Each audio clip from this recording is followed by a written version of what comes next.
Hey guys, आज हम आप लोगों को क्लास 12th फिजिक्स के यानी कक्षा 12 भौतिक विज्ञान के महत्वपूर्ण डेरिवेशन का पार्ट 3 लेकर आए। गाइस, हम आप सभी को 32 महत्वपूर्ण डेरिवेशन जो कि आप सभी को तैयार कर लेना चाहिए, जो आप सभी के बोर्ड एग्जाम को लेकर इंपॉर्टेंट है, हम आपको दे चुका हूं, जिसमें हम डेली आपको जो डेरिवेशंस हैं उनका सलूशन करा रहे हैं। आज पार्ट 3 है। इससे पहले हम आपको 2 डेरिवेशन करा चुके हैं। हर एक डेरिवेशन को हम यहाँ पर सलूशन के साथ में देखते हैं और कोशिश करते हैं कि डेरिवेशन आपको क्लास में ही याद हो जाए। तो गाइस, चलिए आज का यह लेक्चर शुरू करते हैं। शुरू करने से पहले मैं आप सभी को बता दूं, आप सभी के बेहतर तैयारी के लिए हम आपको फिजिक्स के 500 महत्वपूर्ण प्रश्न दे रहे हैं। ये हम नए स्टूडेंट को बता रहे हैं क्योंकि रोज डेली नए नए स्टूडेंट जुड़ते हैं, तो उन सभी लोगों के लिए मैं बता रहा हूँ 500 महत्वपूर्ण फिजिक्स के प्रश्न दे रहे हैं। अगर आप इन 500 क्वेश्चंस को कर लेते हो, आपके बोर्ड एग्जाम में आने वाला कोई भी क्वेश्चन इससे बाहर नहीं जाएगा, क्योंकि आपके बोर्ड एग्जाम में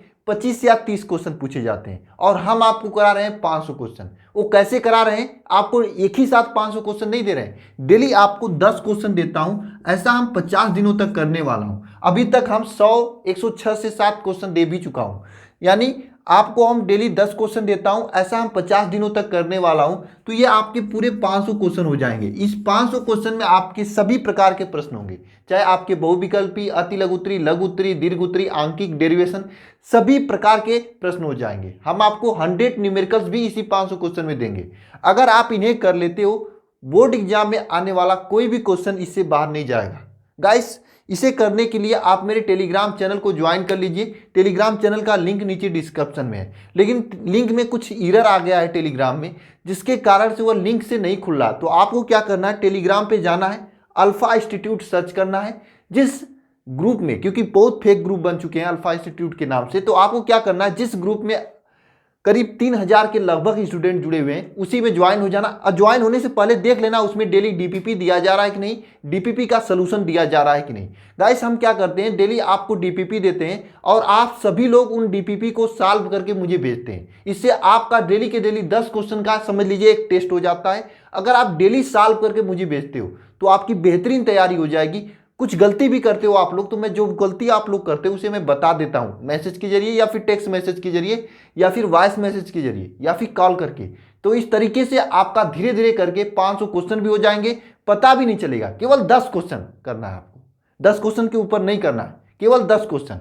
वो भी 10 क्वेश्चन अगर आप डेली के डेली करते हो, पता भी नहीं चलेगा, बहुत ही अच्छा परसेंटेज आ जाएगा। अगर फिजिक्स में आप 90+ लाना सोचे हो तो निश्चित रूप से आज से ही करने स्टार्ट कर दीजिए। ये टॉप 500 क्वेश्चन का सीरीज आप लोग आसानी से ला दोगे। ठीक है, तो गाइस चलिए आज का जो महत्वपूर्ण डेरिवेशन उसको देखते हैं।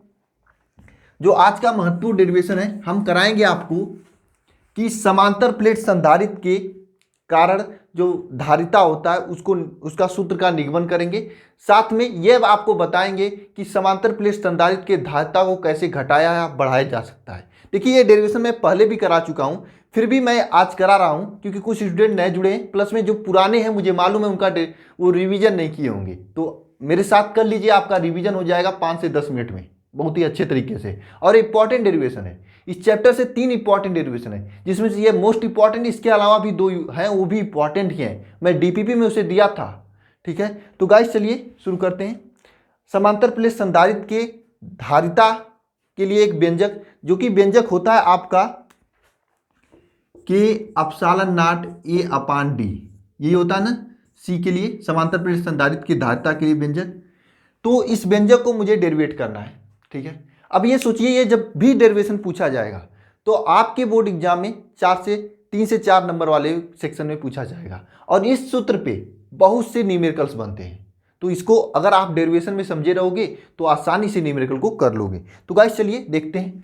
सबसे पहले हम लोग क्या करते हैं, 2 समांतर प्लेट संधारित्र लेते हैं। क्या लेते हैं? 2 समांतर प्लेट संधारित्र।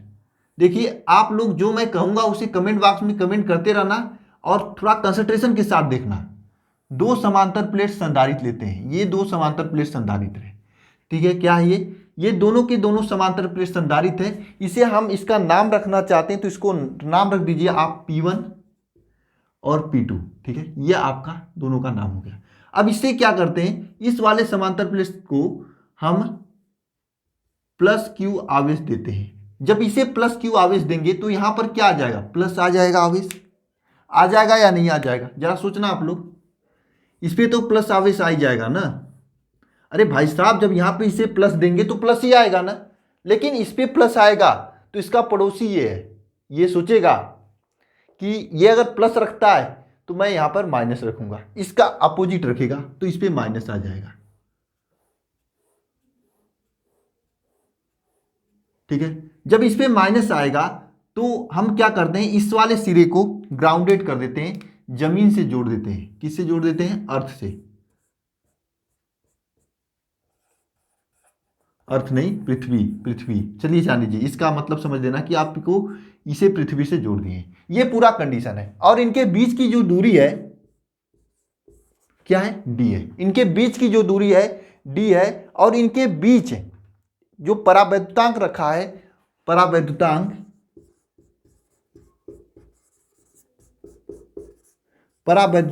के रखा है। ठीक है, जो इनके बीच का परावैद्युतांक है के है। तो इसे मुझे डेरिवेट करना है। क्या डेरिवेट करना है, C is equal to K epsilon not अपान के एप्सिलॉन नॉट अपान के। देखिए, इससे मुझे यही डेरिवेशन करना है ना। C is equal to K epsilon not A upon D, यही डेरिवेट करना है। कैसे करेंगे इसे, कैसे लाएंगे इसे, यही तो आपको जानना है। ठीक है, इसके बाद हम इसी सूत्र को देखकर ये जानेंगे कि धारिता को कब बढ़ा सकते हैं, कब घटा सकते हैं। ये रटने वाली चीज नहीं है, ये एक नंबर में भी पूछा जाता है और कभी कभी लॉन्ग क्वेश्चन में भी पूछा जाता है। तो आइए देखते हैं। सबसे पहले हम लोग क्या करेंगे, इसको लिखेंगे, इसका थ्योरी लिखेंगे। क्या लिखेंगे यहां पर, माना दो समांतर प्लेट संधारित्र, दो समांतर प्लेट संधारित्र कौन है, P1 है और P2 है। ठीक है, यहां पर हम लोग माने हैं कि दो समांतर प्लेट संधारित्र P1 और P2 है। ठीक है, इनके बीच की दूरी क्या है, इनके बीच की दूरी D है। इनके बीच की दूरी क्या है, D है। और इस पर प्लस क्यू आवेश है।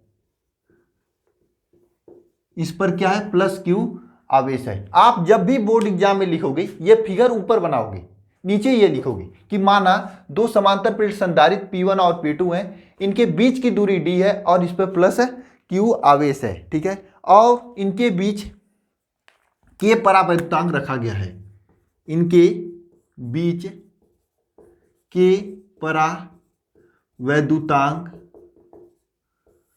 रखा गया है। इनके बीच क्या रखा गया है, के परावैद्युतांक रखा गया है। ठीक है, तो अब हम क्या करते हैं, तो परस्पर विपरीत प्लेटों के बीच उत्पन्न वैद्युत क्षेत्र को लिखेंगे।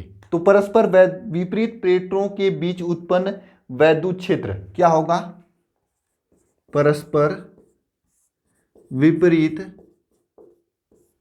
प्लेट के बीच उत्पन्न वैद्युत क्षेत्र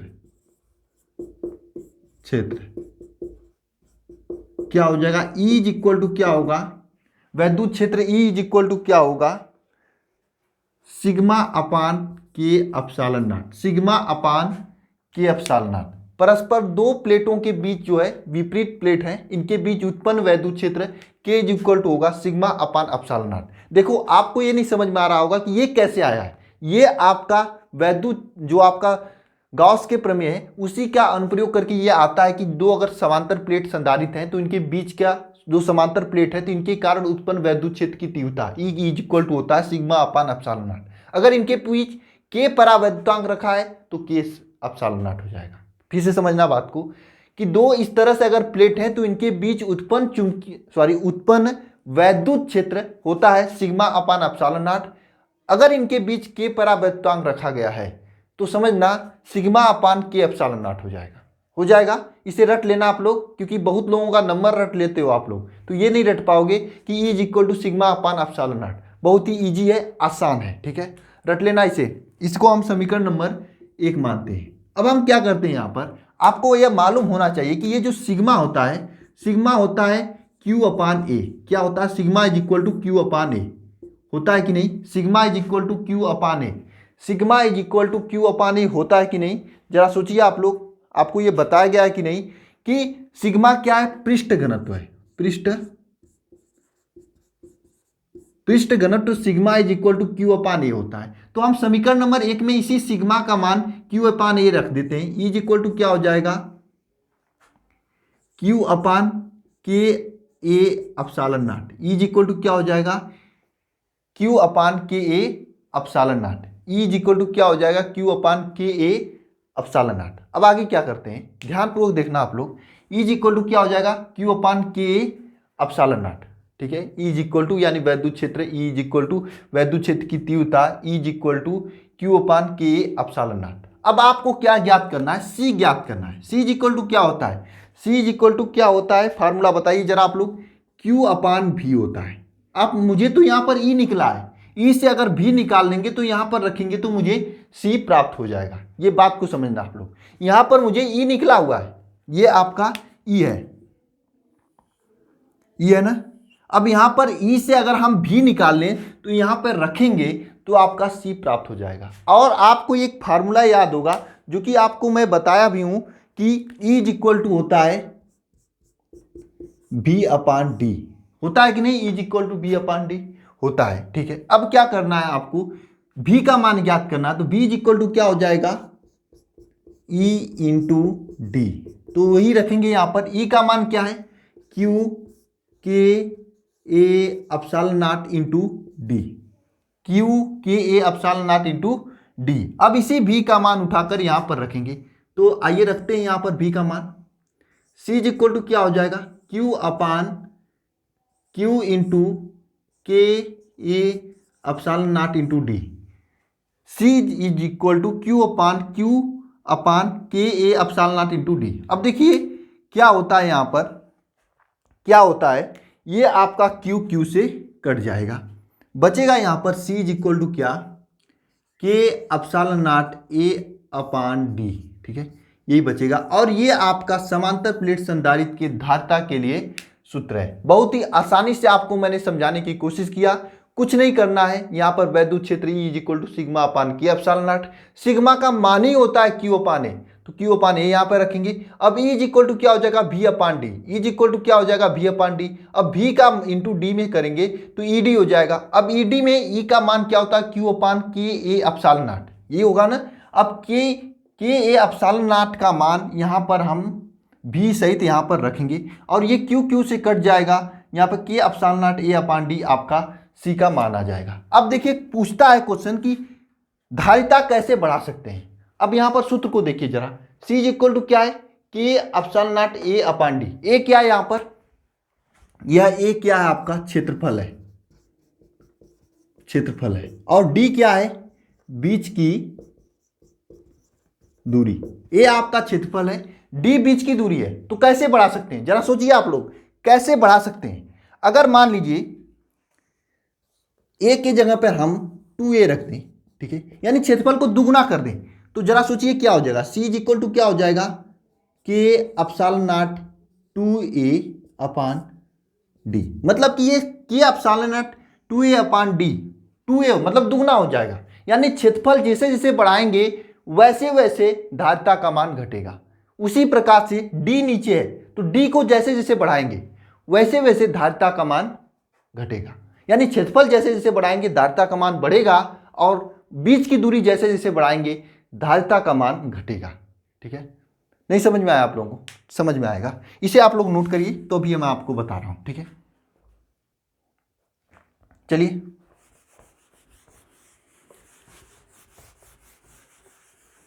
अब बहुत ही महत्वपूर्ण चीज है,